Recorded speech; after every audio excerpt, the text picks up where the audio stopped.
عزیز طلباء و طالبات، اردو زون میں خوش آمدید۔ جماعت دہم نیشنل بک فاؤنڈیشن کی نئی درسی کتاب جو کہ فیڈرل اور پنجاب بورڈ کے نصاب کے عین مطابق ہے، اس کتاب کا ہم سبق نمبر 9 پڑھ رہے ہیں، جس کے ہم نے مشقی سوالات کے جوابات مکمل کر لیے تھے۔ آج ہم مشقی سوالات جو ہیں، جو گرامر والے مشقی سوالات ہیں، ان کے جوابات جانیں گے۔ تو شروع کرتے ہیں آج کی ویڈیو۔ سبق نمبر 9، گرامر کے سوالات۔ پہلا سوال ہے تلخیص نگاری کی تعریف۔ تلخیص جو ہے بیٹا کسی طویل عبارت کو مختصر اور جامع انداز میں پیش کرنے کا نام ہے، اس طرح کہ اہم نکات برقرار رہیں اور غیر ضروری تفصیلات نکال دی جائیں۔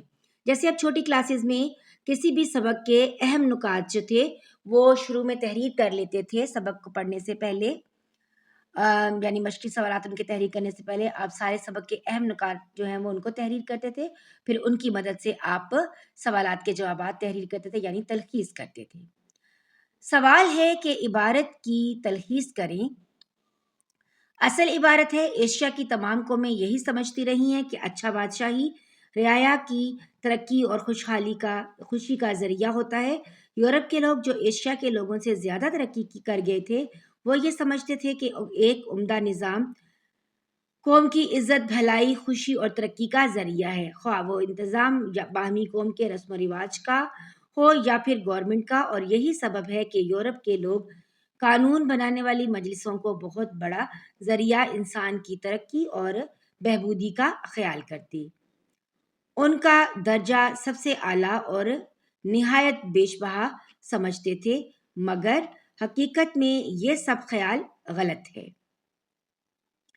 یہ تو ہو گئی اصل عبارت۔ اب آپ نے اس کو مختصر کرنا ہے، یعنی تمام اہم پوائنٹ لکھنے ہیں اور اس کی تلخیص کرنی ہے۔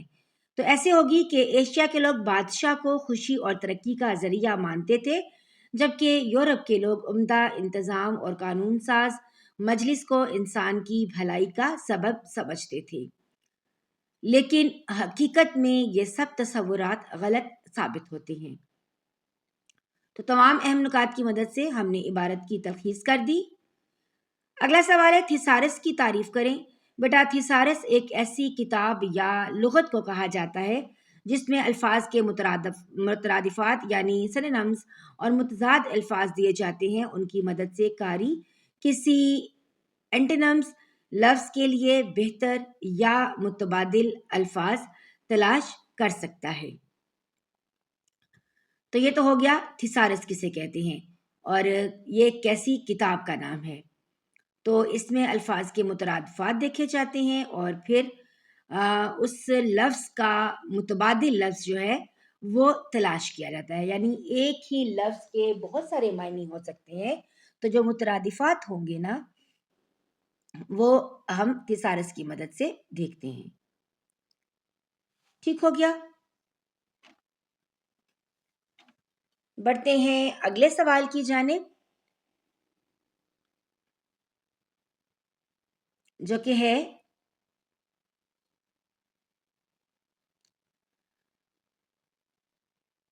ماخذ۔ اسی سوال کو دیکھیں، کبھی آپ کو یہ بھی سوال ایسے بھی آ سکتا ہے، ماخذ یا ماخذ الفاظ۔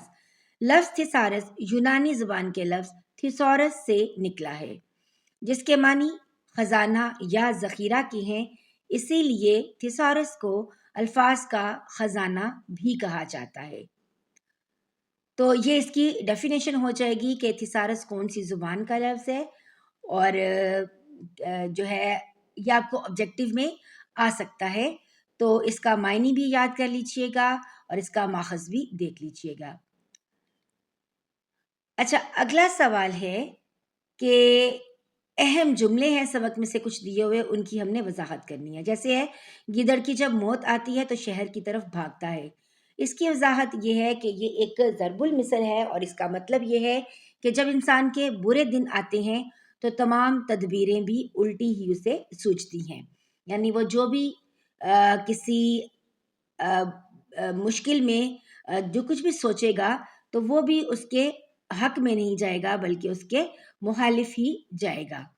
تو عموماً یہ ضرب المثل بولی جاتی ہے کہ جب گیدڑ کی موت آتی ہے تو وہ شہر کی طرف بھاگتا ہے، یعنی گیدڑ کا مسکن تو جنگل ہے نا، تو یہاں پر یہی بتایا گیا ہے۔ پھر ہے کم، اس کی وضاحت کچھ اس طرح سے ہے، کم باذن اللہ کا پہلا لفظ، یعنی حضرت عیسیٰ علیہ السلام جو تھے نا، وہ مردوں کو زندہ کرتے وقت یہ کلمہ پڑھا کرتے تھے کہ کم باذن اللہ ہے، یعنی اللہ تعالیٰ کے حکم سے کھڑا ہو جا۔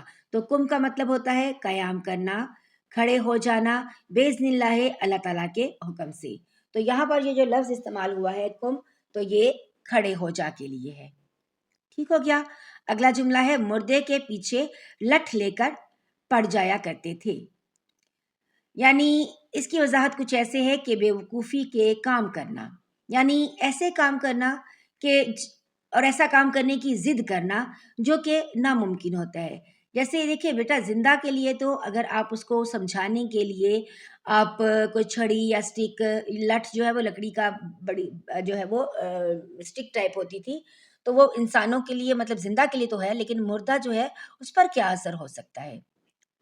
توپیں تھوڑی داغا کرتے تھے، اچھا یہ بھی اسی طرح سے ہے کہ توپ کے گولے جو ہیں وہ تو نہیں مارا کرتے تھے نا، یعنی کوئی بات تو کر رہے ہیں، اگر کوئی بات کر رہے ہیں ڈانٹ ڈپٹ کر دی، لیکن یہ تو نہیں ہے کہ توپیں داغا کر دیتے تھے، یعنی توپ کے گولے کی آگ مارنا، یعنی چھوٹے سے کام کے لیے کسی بڑی چیز کا سہارا لینا۔ تو یہ اس کی وضاحت کچھ اس جملے کی ایسے ہوگی۔ پھر ہے صبح کاذب، یعنی رات کے پچھلے پہر آسمان پر تھوڑی سی وہ روشنی جو تھوڑی دیر کے لیے ہی نظر آتی ہے اور پھر غائب ہو جاتی ہے، یعنی یوں لگتا ہے جیسے صبح ہو گئی لیکن ابھی صبح نہیں ہوتی۔ تو صبح کاذب یعنی جھوٹی صبح، یعنی ایسے روشنی آسمان پر چھانا جس سے لگے یہ کہ صبح کا وقت ہو گیا ہے مگر ابھی وہ رات کا پچھلا پہر ہی ہوتا ہے اور جو ہے وہ صبح نہیں ہوئی ہوتی، تو یہ اس وقت کے لیے یہ بولا جاتا ہے۔ پھر ہے جی شامت آنا، یعنی برے دن آنا۔ احمد کی زبان زیادہ چلنے لگی ہے اس لیے اس کی شامت آنے والی ہے، یعنی جب برے دن آتے ہیں تو ہم کہتے ہیں کہ اس کی شامت آنے والی ہے۔ ہوش گم ہونا، عقل جاتی رہنا، جیسے رات 3 بجے جاگنے کا سن کر مصنف کے تو ہوش ہی گم ہو گئے۔ یہاں پر ختمہ لگا لیجیے گا اس جملے کے آخر میں۔ تو ہوش گم ہونا یعنی اس کی سوچنے سمجھنے کی صلاحیت ختم ہو جانا یا عقل کم ہو جانا۔ پھر ہے جی منظور نظر ہونا، یعنی دل کو بھانا۔ صبح سب سے پہلے جاگنے کی وجہ سے آمنہ گھر میں سب کی منظور نظر ہے، یعنی سب کو اچھی لگتی ہے۔ منظور نظر ہونا یعنی کسی کو کے دل کو بھا جانا، یا پھر اس کا مطلب یہ بھی ہوتا ہے کہ کسی کا بہت ہی ہم کہتے ہیں نا کہ لاڈلا ہو جانا، یعنی دل کے بہت قریب ہونا، تو اس کے لیے بھی لفظ منظور نظر ہونا استعمال کیا جاتا ہے۔ پھر ہے جی محاورہ اوسان خطا ہونا، یعنی ہوش اڑ جانا۔ احمد نے جب راستے میں سانپ کو دیکھا تو اس کے اوسان خطا ہو گئے، یعنی اس کے ہوش ہی جاتے رہے، ایک دم سے گھبرا جانا، یعنی اپنے حواسوں میں نہ رہنا، اپنے ہوش سے کام نہ لینا، تو اس محاورے کا یہ مطلب ہوگا اوسان خطا ہونا یعنی ہوش اڑ جانا۔ پھر ہے کان پر جوں تک نہ رینگنا، یعنی بہت ہی بے پرواہ ہونا۔ جملہ اس کا کچھ آپ ایسے بنا سکتے ہیں، سارا کو 1000 دفعہ کہا ہے کہ بیٹھ کر تھوڑا پڑھ لو مگر اس کے کان پر تو جوں تک نہیں رینگتی، یعنی وہ اتنی لاپرواہ ہے، وہ کسی بھی بات کو سیریس نہیں لیتی۔ کان پر جوں نہ رینگنا کا مطلب یہی ہے کہ کسی بات کو سیریس نہ لینا، لاپرواہ ہونا۔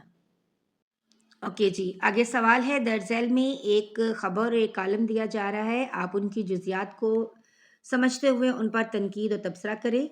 تو خبر کیا ہے؟ لاہور میں موسلا دھار بارش، 40 سالہ ریکارڈ ٹوٹ گیا، اور کالم کیا ہے؟ 14 اگست آزادی کا دن۔ تو کالم کو ایک نظر دیکھ لیتے ہیں کہ پاکستان ہمارا پیارا ملک ہے، اس کو حاصل کرنے کے لیے ہم نے بہت ساری قربانیاں دی ہیں، اس لیے اس کے اہم دن ہم بڑے جوش و خروش سے مناتے ہیں۔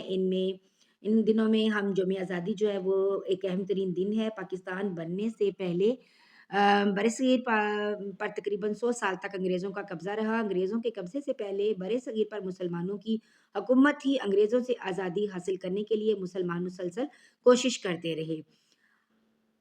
اللہ تعالیٰ جو ہے وہ محنت کا پھل ضرور دیتا ہے۔ یہی وجہ ہے کہ بہت ساری قربانیوں کے بعد آخرکار 14 اگست 1947 کو پاکستان جو ہے وہ بن گیا، اور اس دن برصغیر کے مسلمان انگریزوں کی غلامی سے آزاد ہو گئے اور اپنا ایک الگ ملک حاصل کرنے میں کامیاب بھی ہو گئے۔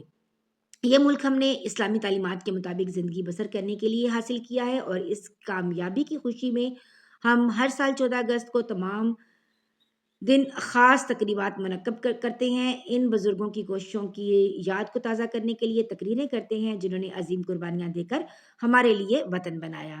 ان تقریروں میں اس بات پر خاص زور دیا جاتا ہے کہ ہم ان قربانیوں کو ضائع نہ ہونے دیں اور ملک کے چپے چپے کی حفاظت کریں۔ یوم آزادی کی خوشی میں ہر سال عام تعطیل ہوتی ہے، البتہ اسکول اور کالج جو ہیں وہ کچھ دیر کے لیے کھلتے ہیں، اور اسکولوں اور کالجوں کے طالب علم خاص طور پر قومی پروگرام بناتے ہیں، وطن کی محبت کے لیے نغمے گاتے ہیں، تقریریں کرتے ہیں۔ یوم آزادی کے موقع پر سارے ملک کے شہروں اور قصبوں میں چراغاں کیا جاتا ہے۔ لوگ جوک در جوک گھروں سے باہر آ جاتے ہیں، اور سرکاری اور جو نجی عمارتیں ہوتی ہیں ان پر قومی پرچم لہرائے جاتے ہیں۔ کراچی میں لوگ بانی پاکستان قائد اعظم کے مزار پر جاتے ہیں۔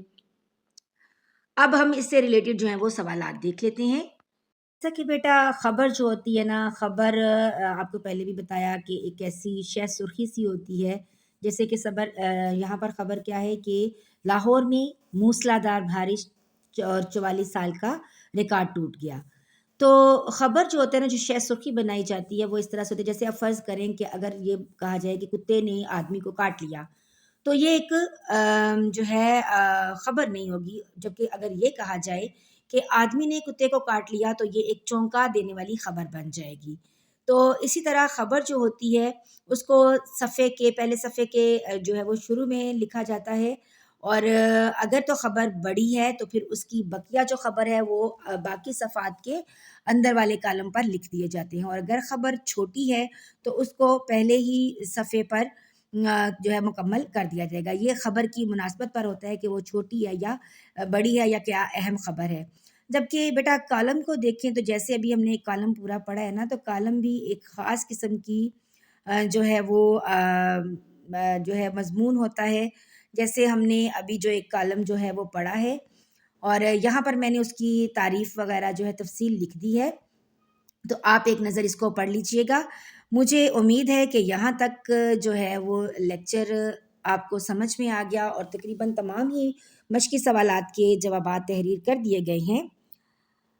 اگر تو آپ نے ویڈیو کو دیکھ لیا اور ویڈیو یہاں تک دیکھتے دیکھتے آپ کو اچھی لگی ہے، تو ویڈیو کو اپنے دوستوں کے ساتھ شیئر کرنا مت بھولیے گا۔ ویڈیو اچھی لگے تو ایک لائک ضرور کیجیے گا اور پیارا سا کمنٹ کر دیجیے گا، اس سے ہماری حوصلہ افزائی ہوتی ہے، اور مجھے آپ کے جو ہے وہ سوالات کے جوابات دینا اچھا بھی لگتا ہے۔